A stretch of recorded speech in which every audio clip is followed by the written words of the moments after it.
the Mishnah the Sharim.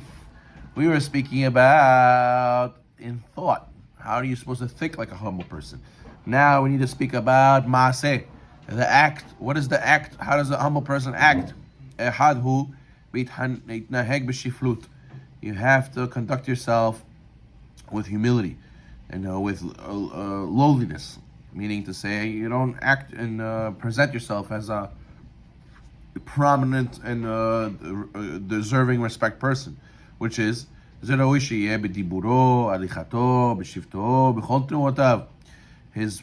all your actions should reflect your humility. A person should speak gently. The Gemara Sechet Yoma says, King Solomon says, right, the ways of the sages, their words of the sages are always heard with gentleness. If you're saying is right, we always have this discussion with people. The guy says, I swear. So why do you have to swear? If what you're saying is true, so it's true. And if it's not true, so that's why you need to swear, to convince me that it's true. So there's no point in swearing. You don't need to swear. And same thing, if you want to get your point across and what you're saying is true, it should be done because it's the right thing, that's the reason why it's going to be listened to. But if you have to scream and yell for something, it doesn't need to be. You don't need to be screaming and yelling to get your point across. Just say what you need to say, and if it's true and people will see that what you're saying is good, they'll do it. That's it. You don't need to scream. So therefore, the way you walk, the way you sit, all your actions have to reflect your humility. Person has to speak respectfully, avoiding insulting language, as it says in Mishlei, Baz l're'eu hasar lev. Someone who shames his friend is a heartless person. It's very easy to call people names, especially in some languages. People love to curse. It's so much fun for some people to curse. Every other word, he curses. I went to the supermarket and he has to say a curse in there, for no reason. It's just a habit, right? A person says, no, it's ga'ava to speak like that. And to a person who's humble, he always has other people in mind, and he puts other people higher, and thinks, hey, it's going to bother them. I talk like that. If I say insults, or I force these people to hear my curse words, it's gava. It's gava when you talk like that. So therefore, a person has to know, he has to be very careful. So the Rav Twersky writes over here, he had a patient who was a very high-power CEO, and this guy, he always had a chest pain. He didn't know why. So he was treating him, right? The rabbi was a psychotherapist. So he discovered that in his office, he was a tyrant. He had a lot of gava. And he would scream at his workers and grill them from head to toe in a very nasty way he speaks to them. So then I told him, you do this to yourself. Why you have so much chest pain? You stress yourself out so much when you talk like that. And what happens? And I said, does it even work when you yell at them? He said, no. They all look at each other and they go, oh, here we go again. The owner got zachmar again. Here we go. Watch out, guys. He's not in a good mood today. So I told him, stop. And he said, he's Rebbe, I thought it was massage. I thought I have to, go to a different place where the air is different. I thought I'd take this medicine for this chest pain. The way I spoke, just changing the way I spoke, it did wonders for him.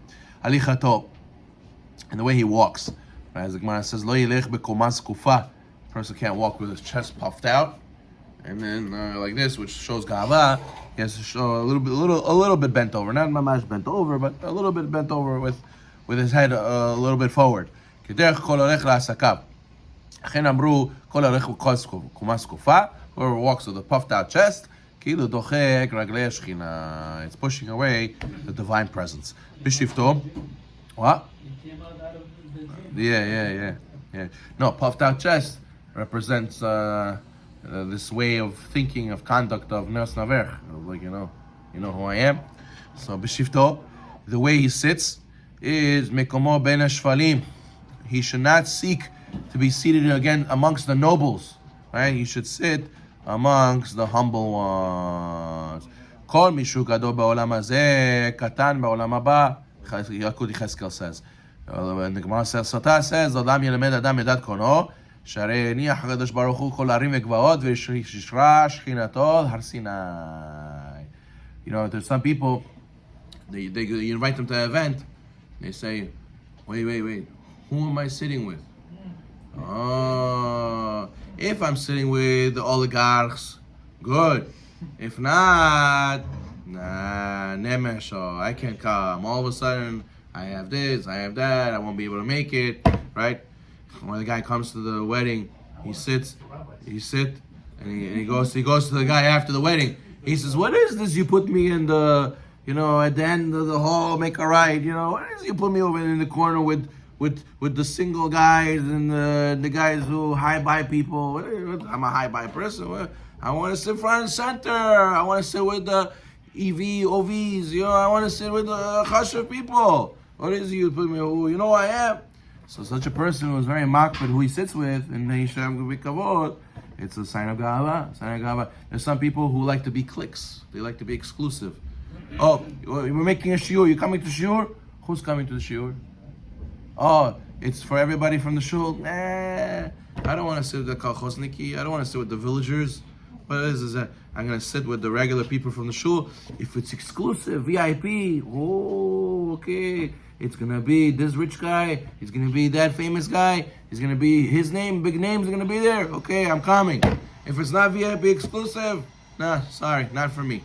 It's beneath me. This is gava. This is big gava. So therefore, a person has to be always wanting to sit with the low people, with everybody. You should be willing to sit with everybody. Some people in shul, they're very makbet to sit in kiddush after shahrit, right after tefillah. They sit in kiddush. They save their chair. They have to sit in the same place all the time with the same people. God forbid, they'll sit with random people. No, why? Well, does it make a difference? You should be close to everybody in your minyan, and you should be willing to sit next to anybody. It shows gava when you think you have to sit only with certain people. No, but I'm not going to have a good time. I'm going to be bored, or what I'm going to talk about. You have to have humility. You have to have humility that if it's the right thing to do to come to shiur, or come to kiddush, you should come and sit next to anybody, regardless of the fact. Now, even though the Gemara says that the people who live in Yerushalayim, they are makbet who they would sit with, they wouldn't go to a party until they know who they were sitting with, it's not because of gava. It's because they wanted to sit with righteous people, because they didn't want to sit with the foolish people, and then people will say, oh, these are your friends, or you approve of their actions, look, you sat with them and you ate with them. No, they didn't want to give the wrong image. But nothing to do with agava and what they thought about themselves. They did it just they shouldn't teach people the wrong message about Yirat Hashem, avodat Hashem. So therefore, a person shouldn't be meticulous who he sits with. He should want to sit with the low people, because it says whoever is amongst the low people here, he is amongst the great people in Olam Haba. Hashem, do you think Hashem was exclusive?